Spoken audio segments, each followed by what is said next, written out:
इस कन्या से क्या बैर? फिर मुष्टिक ने कहा महाराज इसे मत छोड़िए। क्यों? हो सकता है जो देवता हैं उन्होंने योजना बनाई हो कि इस बार बालक को मत भेजो, बालिका को भेजो। और देवता तो जानते ही हैं कि महाराज कंस कितने दयालु हैं, वो दया करेंगे। देवता ऐसा कर सकते हैं। कंस ने उस बालिका को माता देवकी के हाथों में से पकड़ा। माता देवकी मना कर रही है। माता देवकी कह रही है भैया इन्हें छोड़ दो, इसको कुछ मत करो, इसे छोड़ दो। पर कंस ने बलपूर्वक उस कन्या को हाथ में से पकड़ा और हाथ में पकड़ करके जैसे ही पत्थर पर पटकने का प्रयास किया तो वो कन्या हाथ से छूट करके आकाश में चली गई और चतुर्भुज रूपी देवी का रूप धारण कर लिया।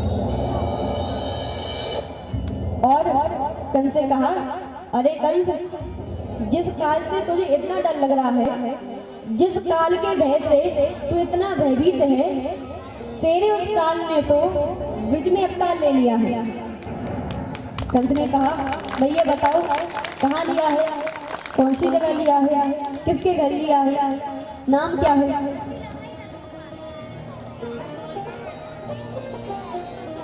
माता ने कहा कि ये तो नहीं बताऊंगी कि कहाँ लिया है कहाँ नहीं लिया है, पर ये जरूर कह देती हूँ कि तुम्हारे काल ने अवतार ले लिया है।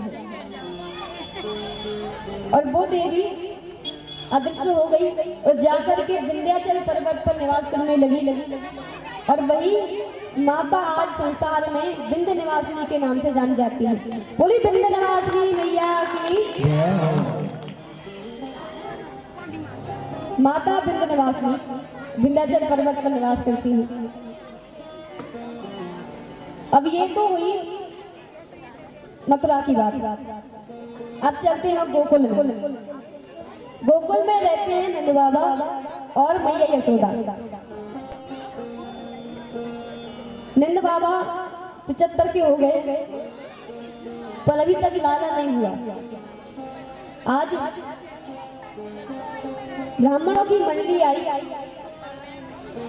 तो नंद बाबा ने कहा महाराज कृपा करो 75 को है गयो पर लाला भयो ना है। ब्राह्मणों ने कहा कि अगर अच्छी ब्राह्मणों की सेवा करोगे, संतों की सेवा करोगे, चकाचक सेवा करोगे तो लाला हो जाएगा। नंद बाबा ने कहा महाराज मैंने कब मना करी, यहीं विराजो और जब तक लाला ना हो तब तक विराजो। सभी ब्राह्मण देवता वहां विराजमान हुए। माता यशोदा ने गर्भ धारण किया तो माता यशोदा की 2 नंदे हैं, नंदा और सुनंदा। दोनों को पता चला कि हमारी भाभी गर्भ से है तो दोनों ने 6 महीने पहले ही डेरा जमा लिया। दोनों आ गई और मैया यशोदा की बहुत सेवा करी, बहुत सेवा की। मैया यशोदा ने कहा देखो जो अगर लाला भयो तो आपको मैं नेक में 9 लाख का हार दूंगी और जो गली गई तो सोने का हार। तो नंदा और सुनंदा खूब सेवा करेंगे। नंदा और सुनंदा ने खूब सेवा करी पर रात्रि में अदला बदली हो गई है ये पता नहीं है। आज सुनंदा ने सोचा, मन में विचार किया कि वैसे तो भाभी जल्दी जग जाया करें पर आज क्या बात है गई कि भाभी जगी ना आई है। सुनंदा जब अंदर गई मैया यशोदा के कक्ष में तो देखा कि मैया यशोदा के पास में एक छीनी सी चदरिया उड़कर कोई सो रहा है। ये तो पता चल गया कि कोई छोटा बच्चा है, लेकिन लाला है कि लली है ये पता नहीं है। अब सुनंदा ने पहले तो भगवान को भजा, खूब भजा, फिर यहाँ पे चादर पकड़ी और थोड़ी सी खिसकाई। जैसे ही चादर खिसकाई तो नंद के लाला के दर्शन हो गए। अब थोड़ी और खिसकाई तो मन में विचार आया कि भगवान कृपा करें ये लाला ही हो। ये लली ना हो। नहीं, लली होने में और कोई दिक्कत नहीं है, पर वो 9 लाख का हार तो तभी मिलेगा जब लाला होएगा। इसीलिए भगवान नारायण कृपा करें कि ये लाला ही हो। अब जैसे ही चादर को थोड़ा नीचे करें तो फिर मन में विचार आए कि अगर लाली भई तो सोने का हार मिलेगा, लाली भई तो 9 लाख का हार गया। और फिर वही चादर छोड़ दे, फिर भगवान को भजे, फिर चादर पकड़े, पर सुनंदा की हिम्मत ना हो। अब सुनंदा ने क्या किया कि चादर को पकड़ा, 21 बार हरि शरणम हरि शरणम हरि शरणम का जाप किया और मन में विचार किया कि भगवान ऐसी कृपा करो कि ये लाला ही हो। और जैसे ही भगवान हरि का नाम लेकर के पूरी चादर को हटाया तो नंद के दुलारे के दर्शन हो गए, ठाकुर जी के दर्शन हो गए। सुनंदा ने जोर जोर से कहा, अरे भैया बधाई हो, अरे भैया बधाई हो। फिर मुंह पे ऐसे हाथ रख लिया। एक सखी ने पूछा, अरे किस बात की बधाई, क्या हो गया? नहीं नहीं, पहले ये बताओ कि नंद बाबा कहाँ हैं? तो उसने कहा कि नंद बाबा गौशाला में हैं। गौशाला में क्या कर रहे हैं? माला जाप कर रहे हैं। अब बाबा माला जाप कैसा कर रहे हैं कि माला में मंत्र तो कुछ और था, लेकिन लाला होने की चिंता में बाबा माला का मंत्र भूल गए। माला जाप कर रहे हैं और क्या कह रहे हैं? 75 को है गयो लाला भयो नाए हैं, 75 को है गयो लाला भयो नाए हैं, जाने कब होएगो। एक एक माला फेरते जा रहे हैं, एक एक मन का फेरते जा रहे हैं और कहते जा रहे हैं 75 का है गयो लाला भयो नाए हैं। उसी समय सुनंदा वहां पर आई, हाथ में थाली और चम्मच लेकर कहा, भैया बधाई हो, अरे भैया बधाई हो। नंद बाबा ने कहा, अरे सुनंदा क्या बात की बधाई? सुनंदा ने कहा कि तुम्हें पता नहीं है, तुम्हारे यहाँ नारायण की कृपा से छोटे से लाला ने जन्म लियो है, छोटो से लाला भयो है। जैसे ही नंद बाबा ने ये सुना तो 75 के नंद बाबा हो गए 16 साल के। नंद बाबा ने यमुना जी में जाकर के 108 डुबकी लगाई, बढ़िया चंदन लगाया, तिलक लगाया, बढ़िया फेंटा बांधा और एक ब्रजवासी से कहा, भैया तनिक दर्पण तो लाओ, देखूं तो सही कि मैं कैसा लग रहा हूँ। तो ब्रजवासी ने कहा, बाबा ऐसे लग रहे हो जैसे अभी अभी तुम्हारा विवाह हुआ हो, बिल्कुल दूल्हे जैसे लग रहे हो। तो बाबा ने कहा, अरे हट, मुझे लगाएगा क्या? अरे आज नहीं सजूंगा तो कब सजूंगा? आज तो मेरे लाला भयो है, लाला होने की खुशी में अगर आज नहीं सजूंगो तो कब सजूंगो? नंद बाबा ने पूरे ब्रिज में बुलौआ करवाया और सबसे क्या कह रहे हैं कि आपके यहाँ लाला भयो है, सबको आना है।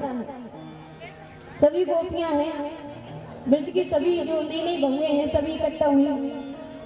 सभी ने डिसाइड किया कि हम सभी अपनी अपनी शादी के लहंगा पहन करके जाएंगे नंद भवन में लाला के दर्शन के लिए।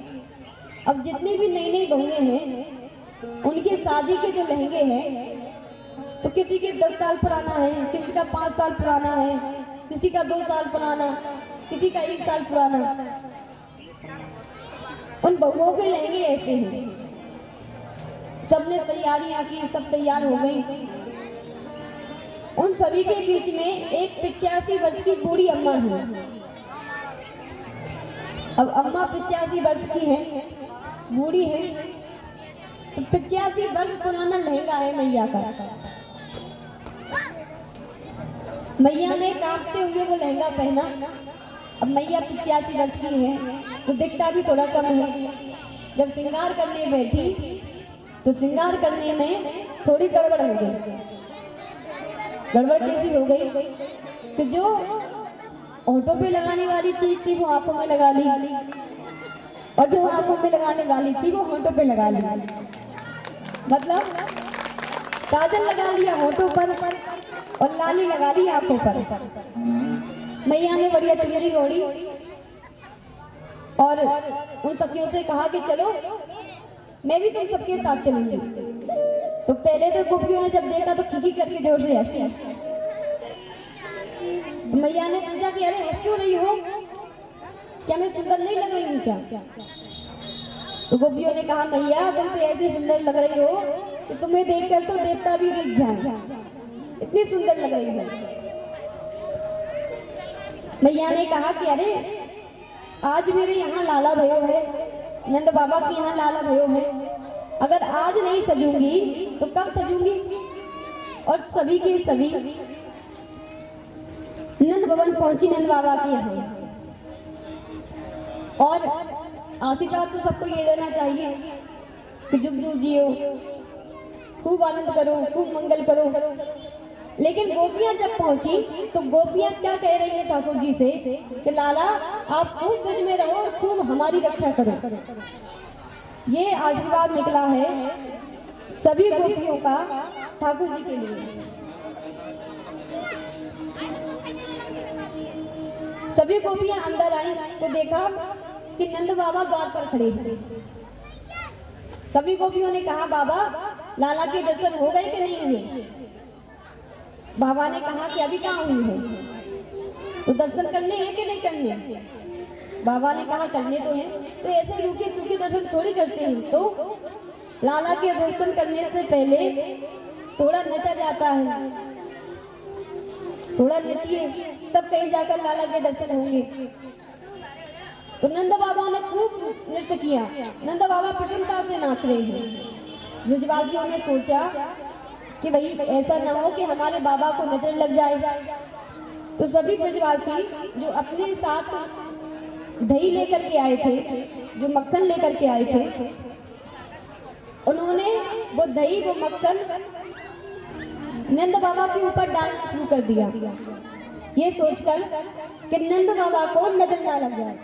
अब जैसे ही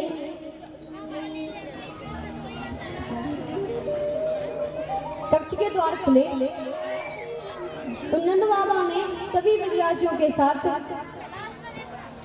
लाला के दर्शन किए।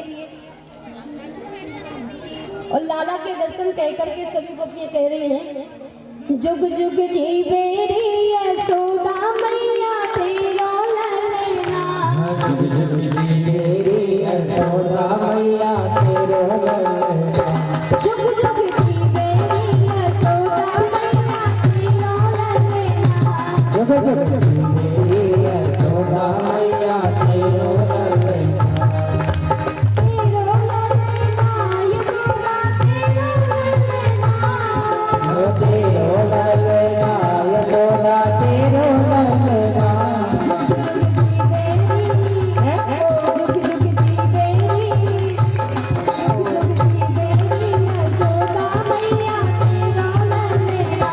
जुग जुग जीवे रे यशोदा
सभी ने लाला को बधाई दी। लाला बधाई हो, मैया यशोदा को बधाई दी, मैया बधाई हो। सभी ब्रजवासी, अरे 1000 देंगे 1000, चिंता मत करो। अम्मा को पता नहीं है कि हमारी संगत किसके साथ है। अम्मा हमसे पंगा लेना पड़ेगा आपको।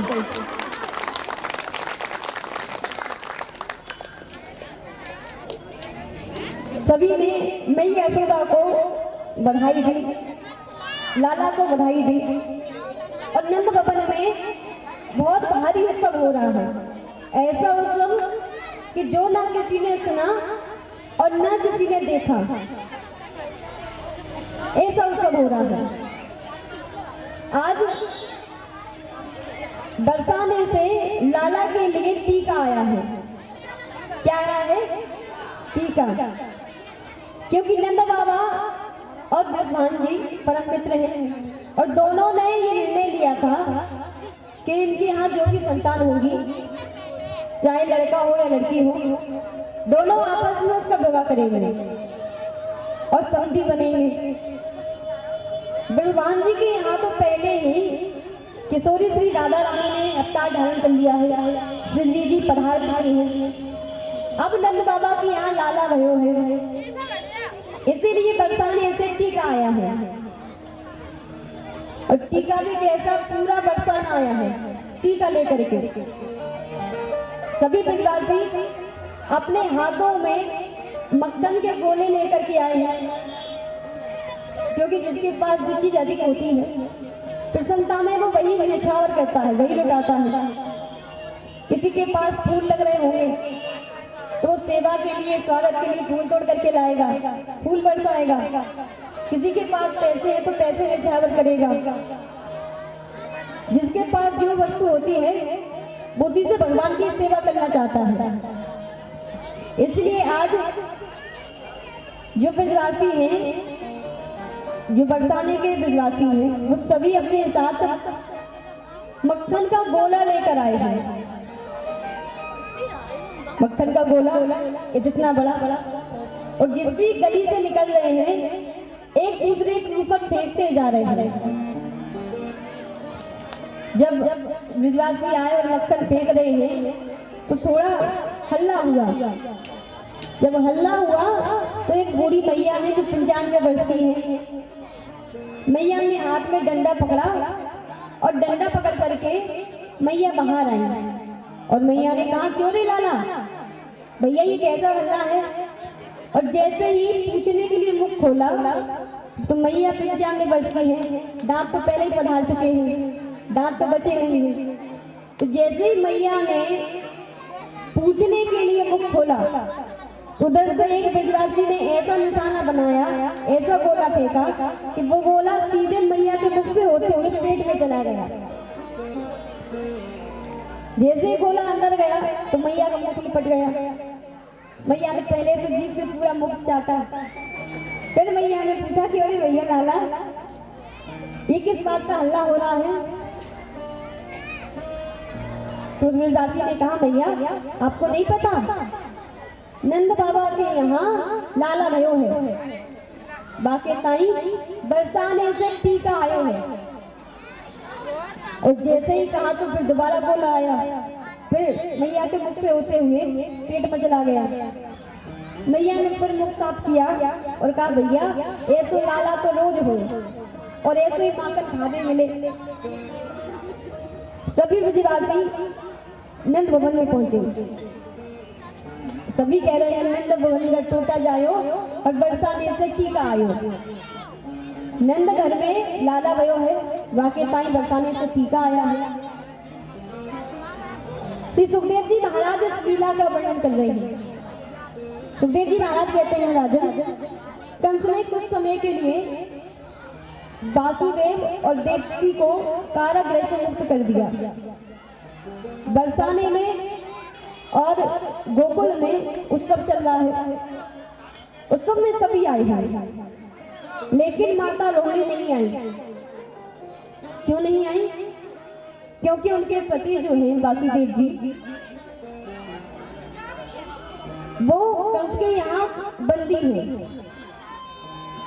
और शास्त्र कहता है कि जिस पत्नी के पति को कोई कष्ट हो, कोई दुख हो, तो पत्नी को जाना सब बच के कहीं जाना नहीं चाहिए। वैसे पत्नी का जो सबसे बड़ा श्रृंगार होता है वो उसका पति होता है। इसीलिए अगर पति के ऊपर कोई दुख है, कोई कष्ट है, तो पत्नी को जाना सब बच कर कहीं आना जाना नहीं चाहिए। माता रोहिणी नहीं गई। नंद बाबा और मैया यशोदा आई। दोनों ने माता रोहिणी से कहा, दीदी पूरा ब्रज लाला के लिए आया है, लाला के उत्सव में आया है, लेकिन आप नहीं आई।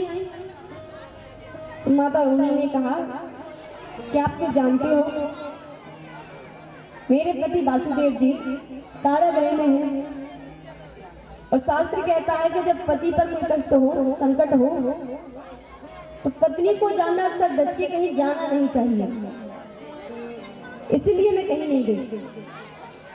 तो मैया ने कहा, मैया ने कहा, दीदी ये जो लाला है ये मेरा थोड़ी है, ये तो आप ही का लाला है। और जैसे ही मैया यशोदा ने ये सुना और माता यशोदा ने अपने छोटे से कन्हैया को रोहिणी जी की गोद में दिया, तो माता रोहिणी सारे दुख भूल गई और लाला को लेकर के खूब नृत्य किया। वासुदेव जी को मिलने के लिए नंद बाबा गए। कंस का जो कर है वो भरने के लिए वहां उनकी भेंट वासुदेव जी से हुई। यहाँ कंस ने एक आपातकालीन सभा बुलाई है। कैसी सभा बुलाई है? आपातकालीन, इमरजेंसी है, तत्कालीन।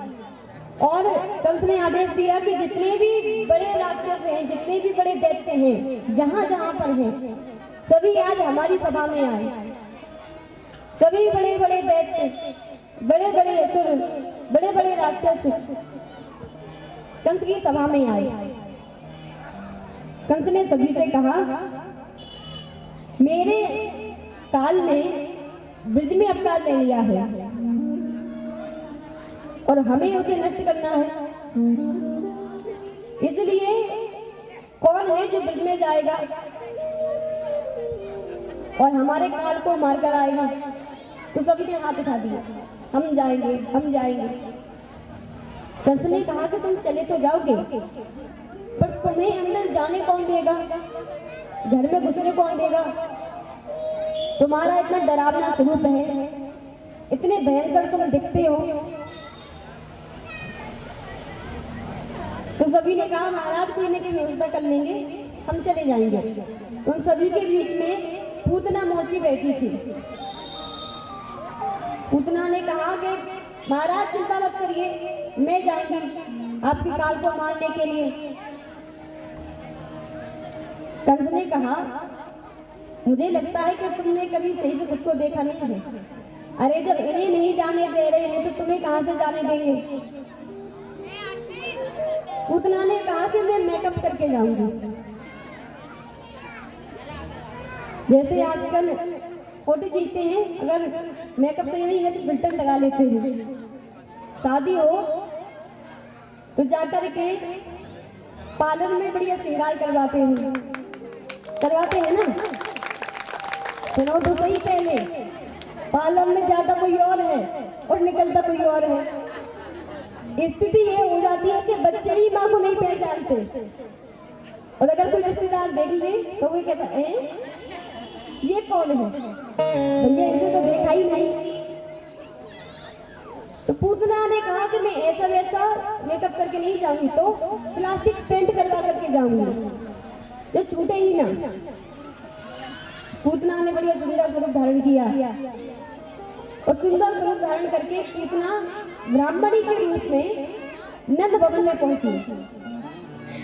नंद भवन में नंद बाबा नहीं है, मैया यशोदा है। मैया ने लाला को पालने में डाल दिया है, और पालने में लाला सो रहे हैं।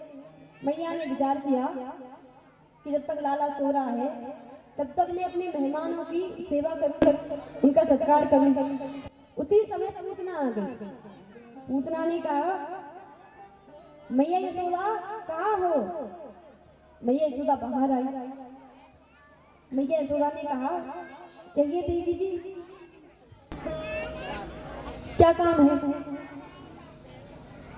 पूतना ने कहा कि आपने मुझे पहचाना कि नहीं पहचाना? अब कोई व्यक्ति सामने से ये कहे कि पहचाना कि नहीं पहचाना, और आप मना कर दो कि नहीं पहचाना, तो उसे बहुत बुरी लगती है कि लो इसने तो पहचाना ही नहीं। तो मैया ने विचार किया कि भैया ऐसा ना हो कि इन्हें बुरी लग जाए, इसीलिए मैया यशोदा ने पूतना से कहा कि मैंने पहचान लिया आपको, आप आइए अंदर विराजिए। पूतना ने कहा नहीं मुझे लाला को देखना है। तो मैया यशोदा पूतना कान्हा के पालने के पास लेकर गई। पूतना लाला के पालने के पास गई। पूतना कन्हैया को मारने के लिए अपने स्तनों में जहर लगा करके लाई थी। जहर भी कैसा, इतना भयंकर कि अगर एक बूंद मुख में चली जाए तो कैसा भी जीव हो वो बच नहीं सकता है। इतना भयंकर कालकूट विष। पूतना ने अवसर देखा कि मैया यशोदा भी पास में नहीं है और कोई पास में नहीं है, तो पूतना ने छोटे कन्हैया को अपने हाथों में उठा लिया। कन्हैया को अपने हाथों में उठाया और नंद भवन से बाहर ले गई। नंद भवन से बाहर ले जा करके पूतना ने अपना जो स्वरूप है वो स्वरूप धारण कर लिया, असली रूप में आ गई। पूतना ने कन्हैया को अपने स्तनों से लगाया और सोचा कि अब ये बालक बच नहीं सकता। 1 मिनट हुआ, 2 मिनट हो गए, 3 मिनट हो गए। ठाकुर जी गटागट स्तनपान करते जा रहे हैं। पूतना ने कहा बड़ा विचित्र बालक है, इतना भयंकर विष लगा करके लाई है, लेकिन ये मरता ही नहीं है। 10 मिनट हो गए, 15 मिनट हो गए। पूतना ने देखा कि उसका जो शरीर है वो कमजोर होता जा रहा है, उसे पीड़ा हो रही है, दर्द हो रहा है। तो पूतना ने छोटे से कन्हैया से कहा जो 7 दिन के हैं। कन्हैया ने जन्म लिया अष्टमी को और पूतना आई चतुर्दशी को, 14 को। तो कन्हैया केवल 7 दिन के हैं। कन्हैया से मिलने के लिए पूतना आई। ठाकुर जी ने स्तनपान करना प्रारंभ किया। पूतना को पीड़ा होने लगी, दर्द होने लगा। तो पूतना ने कहा, अरे लाला छोड़, अरे लाला छोड़, अरे कन्हैया छोड़। तो छोटे से कन्हैया ने कहा, मौसी जी हमें तो केवल पकड़ना आता है, छोड़ना तो हमने सीखा ही नहीं। और जिसे पकड़ लेते हैं उसे जब तक पार नहीं लगाते हैं तब तक छोड़ते भी नहीं हैं। पूतना ने विचार किया, हे भगवान 7 दिन का बालक बोल रहा है, 7 दिन का कन्हैया बोल रहा है। और ठाकुर जी ने पूतना के प्राणों का अंत कर दिया, पूतना का उद्धार कर दिया। अच्छा, ये जो पूतना है ये कौन है? ये है राजा बलि की पुत्री। किसकी? राजा बलि की पुत्री। जब वामन भगवान राजा बलि के द्वार पर आए तो राजा बलि की पुत्री ने वामन भगवान को देखा और उसके मन में विचार आया कि अगर ऐसा बालक मेरा होता तो मैं उसे खूब लाल डराती, खूब स्तनपान कराती। जब भगवान वामन को देखा, लेकिन जब वामन भगवान ने राजा बलि की पूरी संपदा ले ली, 3 पग में संपूर्ण ब्रह्मांड नाप दिया, 2 पग में, तो राजा बलि की पुत्री के मन में विचार आया कि अगर ऐसा मेरा पुत्र होता तो मैं अपने स्तनों पर जहर लगाकर उसे मार देती। वामन भगवान ने कहा, जाओ, तुम्हारे मन में जो इच्छा है तो जरूर पूरी होगी। वही राजा बलि की पुत्री पूतना के रूप में आई तो भगवान ने उसे स्तनपान कराने का सौभाग्य भी दिया और इसकी इच्छा थी कि जहर लगा करके इसे मार दूं, तो भगवान ने वो इच्छा भी पूरी की। पर जो गति कई वर्षों के बाद माता यशोदा को मिली, वो परम गति भगवान ने पूतना को तत्काल प्रदान कर दिया। वो पद भगवान ने पूतना को तत्काल दे दिया। क्यों दे दिया? क्योंकि भले ही पूतना बुरी नियत लेके आई थी, उसका बुरा कर्म था, बुरे विचार थे, लेकिन वो काम तो वही कर रही थी जो एक माँ करती है। इसीलिए भगवान ने उसे माता की गति प्रदान की। श्री सुखदेव जी महाराज कहते हैं, राजन, जब मैया यशोदा ने देखा कि लाला कहीं नहीं है तो मैया यशोदा दौड़ी दौड़ी आई, सभी ब्रजवासी दौड़े दौड़े आए तो क्या देखा कि पूतना के शरीर के ऊपर कन्हैया बैठ करके खेल रहे हैं। मैया ने लाला को नीचे उतरवाया, नंद बाबा आए और पूतना के शरीर के छोटे छोटे टुकड़े कर कर सभी ब्रजवासियों ने उसे यमुना जी के पास में जलाया, उसका अंतिम संस्कार किया। पर जब पूतना को जलाया तो उसके शरीर में से ऐसी सुगंध निकली कि पूरा वातावरण प्रसन्नता से भर गया। माता यशोदा ने लाला को देखा, कहीं नजर तो नहीं लग गई, कहीं चोट तो नहीं लग गई। फिर देख के कहा, नहीं लाला तो ठीक दिख रहा है। फिर लाला को स्तनपान कराया और लाला को मैया लेकर के आई। मैया ने लाला के लिए पालना बनवाया और पालने में छोटे से कन्हैया को डाल दिया। सभी गोपियां एक एक करके आ गई, मैया हम भी झुलाएंगे, मैया हम भी झुलाएंगे। जैसे अभी यहाँ बैठी थी ना, कि दादाजी के हाथ से ले लिया बालक और कह रही है नेक लूंगी, देने का नेक लूंगी। तो बालकों को देखकर सबको ऐसा ही लगता है कि कब ये मेरी गोदी में आए और कब मैं इसे खिलाऊं। सभी गोपियों ने मैया से कहा, मैया हम भी लाला को झुलाएंगे। तो मैया ने कहा, देखो झुलाओगे तो सही, पर थोड़ा धीरे धीरे झुलाना। क्यों? कन्हैया मेरा छोटा है। तो मैया ने कहा, मेरो लाला झूले पहले नानक होले छोटा दीजो, मेरो लाला झूले पहले नानक होले छोटा दीजो, या झूले पहले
जग बन है पालना धरती जग बन है पालना धरती जग बन है पालना झूठ बना हुआ है, सिर से गंगा बह रही है और गले में ये काला नाग है। इसे देखकर कौन लाला के दर्शन कराएगा? भोलेनाथ ने कहा कि हम रूप बदल के जाएंगे। तो भोलेनाथ ने रूप बदला। अब बाबा चाहे रूप कितना भी बदले, पर जो श्रृंगार है वो तो वही रहेगा। इसीलिए बाबा ने स्वरूप तो बदला, लेकिन वही काले काले नाग बाबा के गले में है। बाबा ने वही रश्मि रमाई है, वही जूट बना हुआ है जटाओं का। बाबा ने अपना नाम बदला और नाम क्या रखा? ज्योतिषाचार्य शंकरानंद। क्या रखा? ज्योतिषाचार्य शंकरानंद। बाबा भोलेनाथ नंद भवन में पहुंचे। नंद भवन में पहुंचकर नंद बाबा के यहाँ जाकर के अलग जगाई। जानते हो कि अलग कैसे जगाते हैं? जानते हो क्या कि नहीं जानते? हंसते थे हो, कुछ बोलिए तो सही कि जानते हो कि नहीं जानते? जानते हो कैसे जगाते हैं? कैसे जगाते हैं?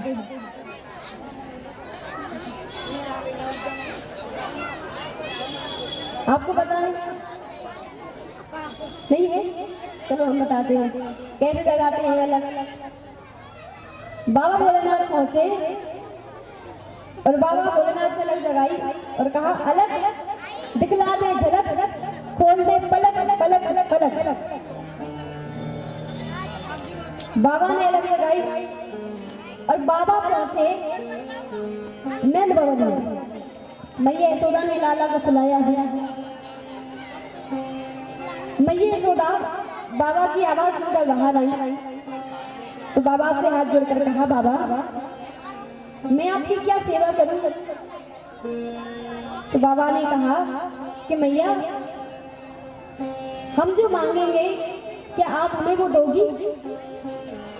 तो मैया ने कहा, बाबा आपकी जो इच्छा होगी वो मैं आपको दूंगी। बताइए कि क्या आपको अन्न चाहिए, क्या आपको धन चाहिए, हीरे मोती, क्या आपको चाहिए? आपकी जो इच्छा होगी वही मैं आपको दूंगी। तो बाबा भोलेनाथ ने मैया से कहा, मैया हीरे जवाहरात की लालसा नहीं है हमें, उनकी जरूरत नहीं है हमें। अगर आपको चाहिए तो हमसे ले लो, हम आपको दे देते हैं। हमारी तो बस एक ही लालसा है कि अपने लाला के हमें दर्शन करा दो। आपके लाला के दर्शन के लिए हम आए हैं। हाँ, देखो तो सही, कोई पुड़ी ला रहा है तो पुड़ी की तरफ, कोई समोसा ला रहा है तो समोसे की तरफ, कैसे टकटकी बांध के देखने लगते हैं। चिंता मत करो, आपके को बटेगा ही है, पर मिलेगा कब? जब आप बड़ी प्रेम से कथा सुनोगे। हमें इनकी लालसा नहीं है और ना हमें ये चाहिए। अगर आपको चाहिए तो आप हमसे ले लो। हमारे मन में तो एक ही कामना है, मैया हमें अपने लाला के दर्शन करा दो। तो मैया ने हाथ जोड़े कहा, बाबा क्षमा करियो, आपकी जो इच्छा हो सो मैं करूंगी, जो दान चाहो सो मैं दूंगी, पर मैं अपने लाला के दर्शन नहीं कराऊंगी। बाबा ने कहा, क्यों? अरे महाराज, आपके गले में ये काले काले नाग हैं, ये यहाँ वहाँ मुंह कर रहे हैं। आपके नागों को देखकर मुझ बूढ़ी को डर लग रहा है, तो मेरा बालक तो छोटा है, तो डर नहीं जाएगा क्या? और मेरा लाला अगर चित्र में भी, फोटो में भी सांप को देख ले तो मेरी गोदी में चढ़ जाता है, कहता है मैया हुआ, मैया हुआ। तो उसे डर नहीं लगेगा क्या? बाबा ने कहा, मैया आप भी बड़ी भोली हो, आपको पता नहीं है, आपका जो लाला है ना वो 1000 फन वाले शेषनाग पे सोता है। ये एक फन वाले से क्या डलेगा? मैया ने हाथ जोड़कर कहा बाबा क्षमा करिए, आप गलत जगह आ गई हैं। अरे मेरा लाला तो छोटा सा है, कहाँ आप 1000 बनवाने की बात कर रहे हैं। मेरा लाला अगर चित्र में भी देख ले तो डर जाता है। महाराज क्षमा करना, मैं लाला के दर्शन नहीं कराऊंगी। बाबा ने कहा मैया देखो, अगर दर्शन नहीं कराओगी तो हम यहीं हट करके बैठ जाएंगे, यहीं धूली जमा लेंगे, यहाँ से एक कदम भी नहीं हटेंगे। कभी तो बाहर निकालोगी पढ़ाई कराने के लिए, गुरुकुल तो भेजोगी। मैया ने कहा बाबा आपको पता नहीं है, मेरे भवन में 85 द्वार हैं। कितने हैं? 85। एक से ले जाऊंगी और एक से अंदर बाहर ले आऊंगी। आपको पता ही नहीं चलेगा कि कब लाला बाहर गया और कब लाला अंदर आया। बाबा ने कहा अरे जब शादी करोगी, लाला घोड़े पर चढ़ेगा, बारात जाएगी, तब तो बाहर निकालोगी, हम तब देख लेंगे।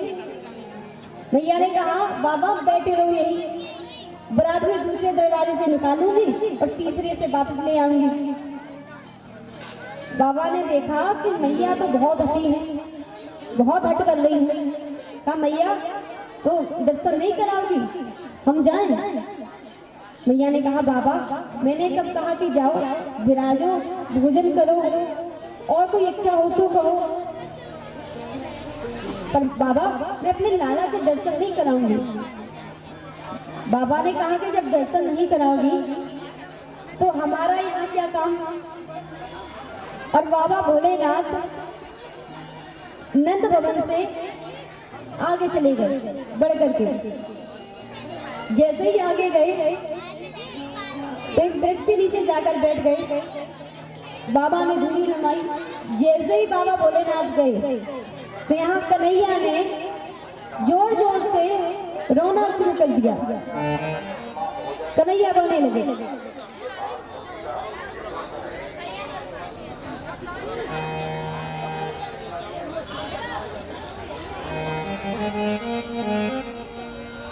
शंकर भगवान की बाबा मत संग बजावे,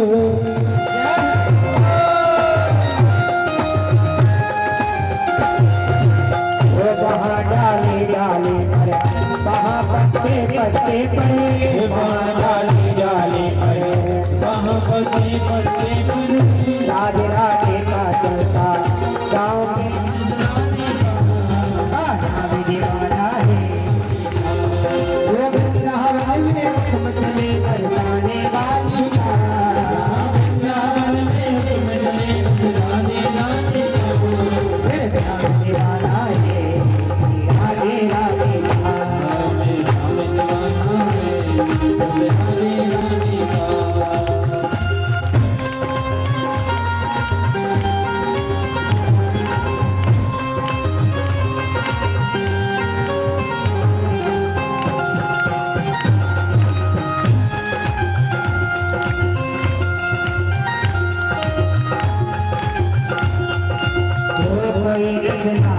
का। कोई गोपाल के दास, कोई रंगलाल के दास, कोई गोपाल के दास, कोई केला है कन्हैया, कोई बंसी का बजैया, डाला उस कृष्ण मरारी का, डाला उस कृष्ण मरारी का, दीवाना है राधे राधे का,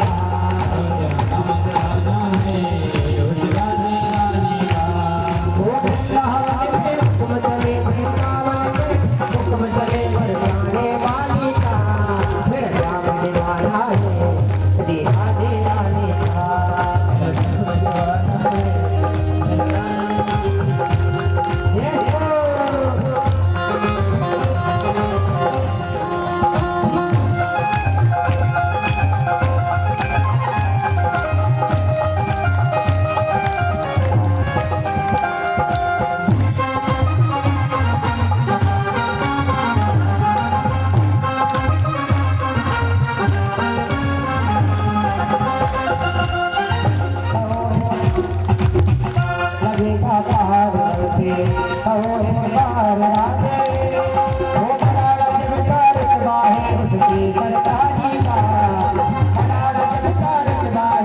की सरकारी का वो मेरा दीवाना है आधे आधे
लाला को देखा था तो उसके बाद कोई और आया था कि नहीं आया था? तो मैया ने कहा वैसे तो और कोई नहीं आया, पर एक बाबा आए थे।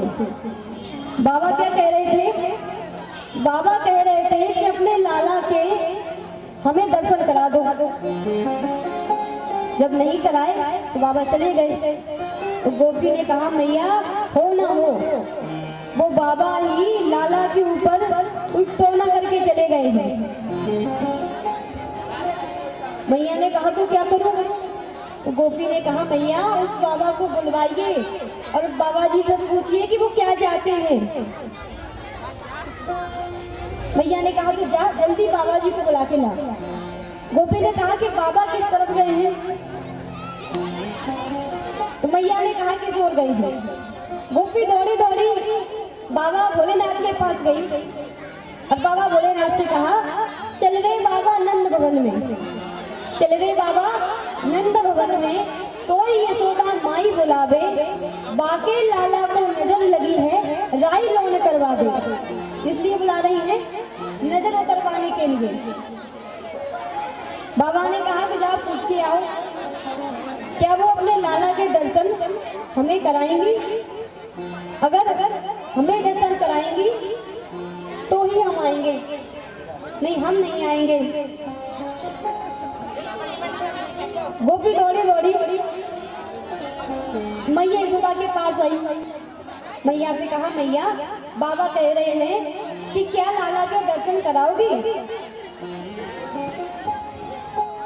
तो मैया ने कह दिया बाबा जी से बोल कि मैं लाला के दर्शन तो नहीं कराऊंगी, और जो चाहे सो मांग ले।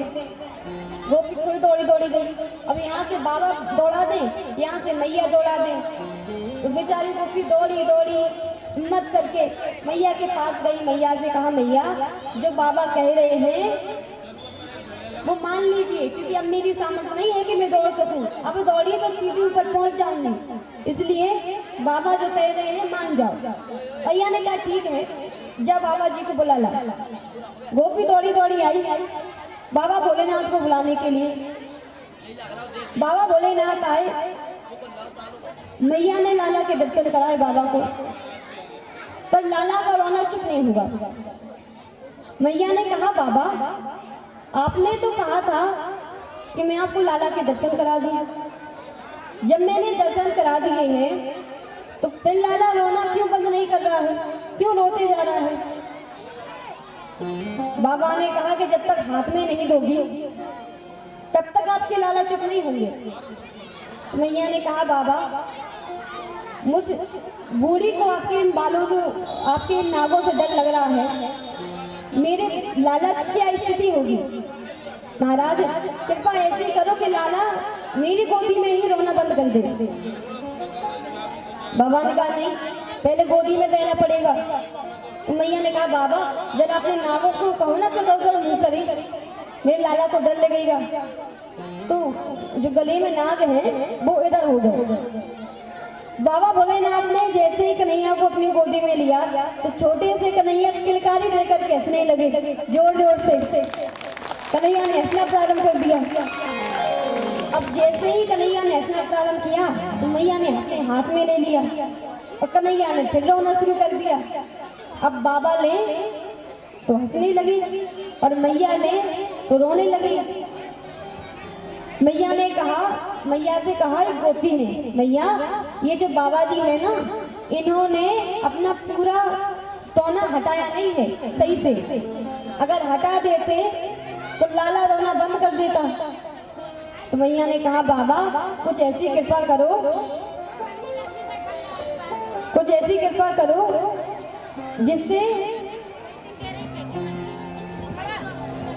जिससे मेरे गोदी में आने के बाद भी मेरा लाला हंसे, रोए ना। बाबा ने कहा यदि ऐसा चाहती हो तो इसका तो एक ही उपाय है। उपाय क्या है? अपने नंद भवन में हमारा एक मंदिर बनवाओ। मंदिर भी ऐसा कि जब लाला को स्नान कराओ तो उसका जल हमारे ऊपर जाए। मैया ने बाबा के हाथ जोड़े और कहा बाबा मैं आपसे कहती हूँ कि रह रहे बाबा नंद भवन में यहीं पे वास कीजिए और जब जब मेरो लाला रोवे तब तब दर्शन दीजिए। महाराज जब जब लाला रोए तब तब दर्शन देना। मैया ने बाबा का मंदिर बनवाया, सुंदर मंदिर बना और तभी से बाबा भोलेनाथ का नाम हुआ नंदेश्वर महादेव। बोली नंदेश्वर महादेव की जय हो। नंदेश्वर महादेव के नाम से बाबा भोलेनाथ जाने लगे।